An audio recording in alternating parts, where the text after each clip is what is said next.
죽도록 책만 읽으셔가지고 도서평론가라는 없는 직업을 만들어내신 그런 선생님이십니다.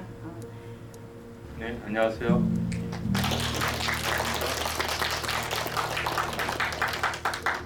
우리 삶 속에서 시간 제약이 있지 않습니까? 문화 매체를 향유할 수 있는 시간 제약이 있는데 책 아닌 것을 보면 그만큼 책을 못 읽게 되는 거거든요.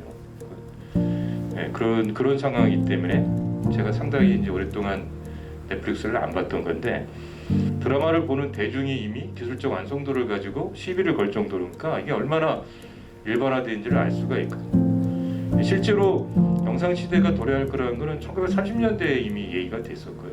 게오르고 루카츠라는 사람이 소설, 우리가 지금 착각하는 게 있는데 모든 문학 장르는 시대의 소산입니다. 이게 시대라는 게 단기적 시대가 아니라 500년 정도 가는 우리가 흔히 말하는 체제, 근대 체제의 산물이거든요. 그게 알 수 있는 게 고대 그리스엔 서사시가 있었는데 지금 서사시가 안 쓰여지잖아요. 그러니까 전형적으로 근대 부르주아제의 어떤 그런 세계관의 언어적 형상이 바로 소설이다. 이걸 밝힌 게 게오르고 루카츠라는 사람이고요. 그러면서 소설의 이론의 마지막에 보면 토스토옙스키를 극찬하는 장면 끝에 영상의 시대에 대한 예고를 합니다. 굉장히 일찌감치 예고를 한 거고요. 사실 리터러시라는 말이 언급 이런 단어를 쓰게 된 게 그렇게 오래되지는 않은 것 같아요. 근데 제가 저희 아이가 어렸을 때쯤 한 10년 정도, 10몇 년 전부터 리터러시라는 말이 영어 외국에서 들어온 영어 책이 많아지면서 리터러시라는 이 단어가 이제 대중적으로 쓰이기 시작했어요. 이게 리터러시가 도대체 뭐냐? 이게 문해력, 문식력 뭐 이렇게 표현을 하는데 왜 갑자기 이 리터러시라는 게 대중화되고 이게 사회적 관심사가 됐을까? 이런 질문을 한번 드려보고 싶습니다. 예, 리터러시란 말이 널리 유행이 된 게 좀 우리나라 입장에서는 좀 창피한 일로 이게 널리 알려졌는데요. OECD 국가 국민 대상으로 리터러시 시험을 쳤어요. 리터러시 능력을 측정했어요. 우리나라가 놀랍게도 전 세계에서 꼴등했습니다. OECD 국가에. 그게 언론에 대대적으로 보도가 되면서 리터러시란 말이 인구에 회자하기 시작했어요. 그래서 최근에는 또 한자 능력의 부족 때문에, 그러니까 한글 전용 교육 때문에 단어를 몰라갖고 범하는 실수, 이런 게 이제 많이 얘기가 되고 있죠. 그래서 원래는 문해 능력이라 할 때는 기본적으로 전체에 대한 의미 내용을 정확하게 파악하냐 하는 건데, 이 두 저자는 이거를 더 밀고 나갑니다. 밀고 나가서 소통 능력까지 보는 거죠. 소통과 창작 능력까지 봅니다. 그러니까 남의 것을 읽어 이해하는 이해에서 소통하지만 그런 능력이 내 거로 전환돼서 이제 나도 그런 거를 써낼 수 있는 사람까지 밀고 나간다는 점에서 상당히 좋은 내용을 담고 있고요. 리터러시에 대한 이해를 높여주는. 또 하나가 문해력이라고, 이 책에서는 문해력이라고 하면은 책을 이해하는 능력이고요. 리터러시라고 하면 영상 매체를 이해하는 능력으로 이렇게 이원화해서 얘기를 해요. 그거는 이제 전제니까 우리가 왈가왈부할 필요는 없죠. 이 책을 쓰는 지은이들이 문자 텍스트를 이해하는 능력과 영상 텍스트를 이해하는 능력이 다 중요하니까 문해력이라고 할 때는 텍스트, 종이, 활자 텍스트를 얘기하고, 여기서 리터러시라고 하면은 이제 영상 텍스트를 이해하는 능력입니다. 저는 벌써 이 전제가 대단히 중요하다고 생각하는 거죠. 우리는 책과 영상이라면 대결을 한다고 생각하고 누가 누구를 지배할 거라고 생각하는 두려움 속에 있는데, 그게 아니라 그 매체가 뭐든 간에 정확하게 이해하는 게 제일 중요한 거죠. 리터러시 위기인가 변동인가, 지금 좀 전에 하신 선생님 말씀에 이미 그냥 변동이다라는 입장이 맞는 것 같고요. 이게 이제 위기가 아니라는 거죠. 그리고 선생님 입장을 저희가 확인을 했고, 근데 이제 되게 어려운 게 리터러시, 이제 작가는 그렇게 얘기를 해요. 리터러시에 다양한 스펙트럼이 있다. 영상은 영상대로, 텍스트는 텍스트대로, 그다음 또 다른 어떤 것은 어떤 것대로. 근데 과연 동등한 무게를 가지고 있다고 우리가 받아들이고 있는가, 받아들일 수 있을까? 좀 보면 그래도 왠지 문자 텍스트가 더 위에 있는 것 같고 그런 생각을 좀 하게 되거든요. 이거에 대해서 선생님 생각은 어떠신가요? 일단 여기 엄규 박사가 한 얘기는 대단히 중요한 건데요. 우리가 문화운동가가 되거나 교육자가 되면 빠질 수 있는 함정이 바로 저겁니다. 왜 이 텍스트를 이해하지 못하지 이렇게 되는 거잖아요. 그러니까 이게 또 오해하셔서 문해력을 향상시키는 게 잘못이라는 게 절대 아니라 네, 그런 측면에서 교육적 여기 또 혹시 교육적 측면이나 운동가들이 문화운동가들이 계시다면 저 권력이 되는 문해력은 반드시 우리가 조심하셔야 되는 거예요. 왜냐? 출발은 그 나이 또래에 맞는 거, 그 연배에 맞는 거, 그 계층에 맞는 거로 시작해야 된다는 거예요. 처음부터 우리가 뭐 교육적으로 도달하고자 하는 수준의 텍스트를 이해해야만 한다고 강의했을 때 오히려 그 세계에서 멀어지는 거죠. 아예 멀어지는 거. 그러니까 그래서 원래 쉽고 재밌는 것도 시작하자는 거잖아요. 원래 다. 예, 그런 의미와도 관련이 있는 거죠. 대단히 중요하게 봐야 될 거고요. 이 책에서 되게 중요하게 나오는 얘기입니다. 그러니까 우리가 이제 그러니까 우리가 처음 책 읽었을 때의 수준을 자꾸 망각하는 거지. 지금 나이 수준만 생각하니까. 그래서 대단히 조심해서 봐야 되시는 거고요. 예.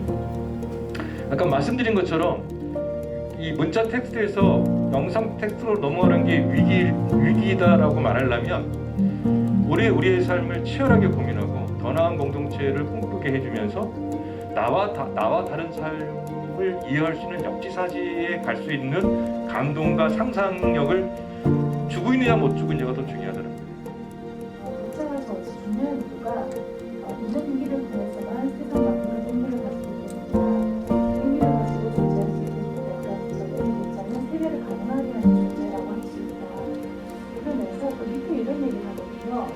현대 사회가 인간 중심주의, 문자 중심주의, 구체 중심주의라는 비판을 받는 이유는 세계를 해석을 기다리는 수동적인 글로 취급하는 1인칭만 강조하기 때문이다. 중세 시대에서 근대로 넘은 그 표식이라고 하잖아요. 그 근대성의 표식, 중세성의 표식이 있는데 그게 이제 가장 대표적인 게 음독이냐 북독이냐예요. 소리내에 있느냐 눈으로 있냐 하는 건데 그러니까 근대 이전에는 소리내 읽었는데 근대 이후에는 눈으로 읽습니다. 왜 중요하냐? 1인칭이죠. 주체입니다. 주체의 형성이 됐다는 거예요. 내가 읽는 거예요. 그렇죠? 그 다음에 소리내 읽지 않기 때문에 금서를 봤어요. 그 야한 소설부터 혁명서에 이르기까지. 선생님, 체제를 무너뜨리는 책을 소리내 읽으면 어떻게 되겠어요? 야, 이 나라 다 엎고 새로운 정권 세우자. 그러면 그걸 소리내 읽으면 어떻게 되겠어요? 잡혀갑니다. 그렇죠? 그러니까 중세에서 근대로 넘어오려면 기본적으로 묵독을 해야 되는 거야. 그래서 동의를 구하는 거죠. 사람들이 동의를 구하니까 여러 가지 요소가 있습니다. 전형적으로 이게 철학적으로 보면 데카르트적인 가치고 문학으로 보면 로베스크루스적인 가치인데 이거를 깨자고 하는 게 관계성이 보면 동양철학적인 관계를 말하는 거거든요. 우리 사회가 독서와 글쓰기를 제대로 배우고 가르친 적이 있었는가 그런 문제 제기를 하면서 시험을 위한 읽기에서 읽기를 돕는 시험으로 이게 굉장히 신선했거든요. 네. 저는 항상 평가하기 위해서 시험을 치는데 일단은 모두가 다 두려워하고 있는 거예요. 모두가 인정하고 있는 거, 못 읽어낼 거라고 변별력을 키우기 위해서 하는 시험형이니까. 그렇죠. 사실 그 읽기라는 게 대단히 중요한 거는 그 부분인 거죠. 삶을 이해하라, 인생을 읽어라 이제 그 능력인 건데요. 하여튼간에 그런 측면에서 우리 교육은 처절하게 실패하고 있는 거죠. 기본적으로 처절한 실패가 이루어지는 거고 갑자기 가슴이 답답해집니다, 선생님. 그 스웨덴은 문화 정책의 제 1순위가 독서 정책이라고 하더라고요. 국민들이 어떻게 책을 읽을까? 그게 스웨덴 문화 정책의 가장 1순위에 올라와 있고, 뭐 도서관 정책뿐만 아니라 그래서 뭐 저기 골목골목에 있는 어떤 뭐 팝이나 그런 데 있잖아요. 그 카페나 이런 데서 독서 모임을 하면 독서 모임을 할 수 있도록 책을 지원해주고 어떤 강사를 뭐 초청하고 싶다 그러면 강사비도 지원해주고 그런 일들이 아주 자연스럽게 일어나고 있다라고 얘기를 하더라고요. 읽기 쓰기로만 가능한 것과 그 대가라는 그 챕터에서 텍스트와 읽기는 상상력과 추상성에 대한 역량은 엄청나게 키워주지만 그런 역량이 커지면 커질수록 반대급부로 현실을 다루는 힘은 약해지는 문제가 있다. 이렇게 얘기했거든요. 이게 이렇게 봐도 좋을 만한 자기 얘기라니까. 공교 박사는 근데 분명히 그런 면이 있죠. 물론 이렇게 말할 수는 있죠. 우리 사회에서 기생충이나 오징어 게임 같은 영상이 전 세계적으로 전 세계 사람들한테 새로운 각성을 하게 하고 우리 현실을 되돌아보게 했는데 왜 우리 현실은 안 바뀌냐? 라고 물을 수 있을 거예요. 그게 이제 카타르시스. 그걸 보고 해소해버리면 세상을 바꾸는 동력이 떨어질 수 있다. 이런 걱정들을 하는 거잖아요. 어쨌든 그럴 수도 있지만 어쨌든 간에 이런 것들이 우리가 왜 문해력과 리터러시 능력을 키워야 된다고 얘기하냐의 궁극적 목적을 놓치고 그 수단인 책 읽기와 영상 읽기에만 목적이 가면 그게 다이냐 하는 순간 저는 함정에 빠지는 거죠. 저는 우리가 반드시 피해야 할 함정이다 그렇게 보고 있습니다. 역시 사유화, 불평등이 가져올 사회적 문제에 대한 경고 이런 걸 지금 그 133쪽에서 얘기하고 있거든요. 제가 볼 때 한국 사회는 이미 대변하는 시대는 끝났어요. 대신 말해주는 시대는 끝냈고 직접 말하는 시대인데 직접 말할 수 있는 매체들이 다 있고 근데 그거를 충분하게 표현할 수 있는 능력은 아직 없죠. 대단히 중요한 것은 정확하게 전달하고 충분하게 설득해서 공감하도록 이끌어내야 되는데 그 능력을 아직 못 갖고 있다는 대변 받고 있는 집단들이 저는 그래서 오히려 리터러시 능력을 갖고 있는 사람들이 대변한다는 건 권력지향적이기 때문에 그런 능력 있는 사람들이 그렇지 못한 분들을 리터러시 능력을 갖추도록 직접적으로 항상 행동하는 게 더 중요하다고 봐요. 그게 더 훨씬 더 의미 있다 되고 리터러시의 독점은 명백하게 권력입니다. 그건 분명한 우리가 국회에서도 보듯이 중요한 거죠. 그러니까 우리 사회가 겪고 있는 21세기에 이렇게 경제적으로 풍요로운 나라에서 어쩔없이 죽는 젊은 노동자들이 생기는 거잖아요. 그런 문제를 보면 충분히 알 수 있죠.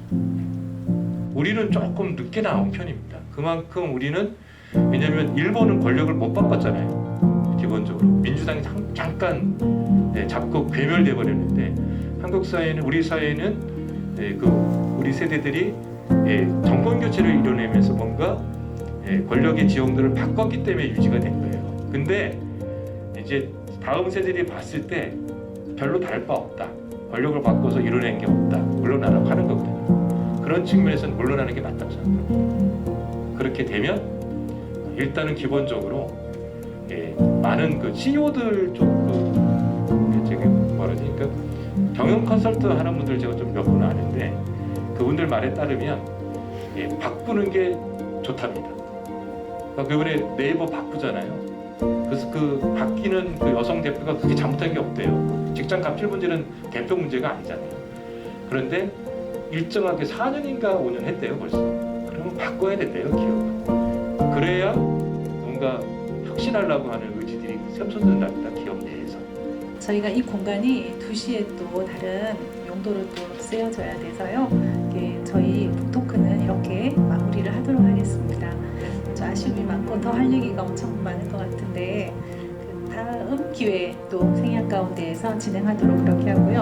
혹시나 저는 오늘 이번 선생님 책을 하나도 그 선생님 저서인데 선생님 저서로 초청을 못 드리고 유튜브는 이 책으로 너의 책으로 초청을 드려서 혹시나 이제 작가님 책이 필요하신 분이 계실까 하여 제가 책방에 있는 책을 몇 권 가지고 왔거든요.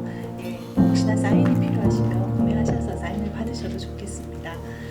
네, 긴 시간 이야기 나눠주신 이건우 선생님께 크게 박수 부탁드립니다.